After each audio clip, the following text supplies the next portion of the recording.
नमस्ते मित्रांनो, लग्नानंतर होईलच प्रेम या मालिकेच्या होणाऱ्या 12 मार्चच्या भागामध्ये आपल्याला असं पाहायला मिळणार आहे की इकडे काव्य ही प्रचंड चिडलेली असते आणि बेडरूममध्ये असणाऱ्या सगळ्या वस्तू ती इकडे तिकडे फेकायला लागते। त्यानंतर एवढ्यातच ती थांबत नाही तर बाथरूममध्ये शॉवर लावते आणि चक्क पाण्याखाली जाऊन ती उभा राहते। त्यानंतर इकडे जीवासुद्धा फार टेन्शनमध्ये असतो, तो सुद्धा खूपच जास्त दारू पित असताना आपल्याला पाहायला मिळतो। त्यानंतर पार्था काव्याची समजूत काढण्यासाठी तिच्या जवळ येतो, तो सुद्धा बाथरूममध्ये येतो। त्यावेळेस काव्य त्याला म्हणते, पार्थ काय चाललंय हे सगळं, चूक आपली होती आणि सगळ्यात जास्त नुकसान आपलंच झालं आहे, त्यामुळे आता सगळ्यांना सुखी करायचं असेल तर आपण डिवोर्स घेऊयात असं ती पार्थला बोलते।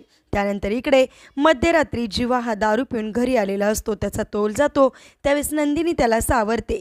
त्याच वेळेस तिथे आवाजाने मानिनी येते आणि मानिनी म्हणते, काय ग नंदिनी, काय झालं, जीवा आला का? परंतु आता कशा प्रकारे नंदिनी मानिनीच्या नजरेतून जीवाला सावरणार, तर इकडे पार्थ काय डिसिजन घेणार हे पाहणे सुद्धा इंटरेस्टिंग आहे। असेच मालिकेच्या पुढील अपडेटसाठी तुम्ही आपल्या रंजक मराठी चॅनलला सबस्क्राईब करायला विसरू नका। धन्यवाद।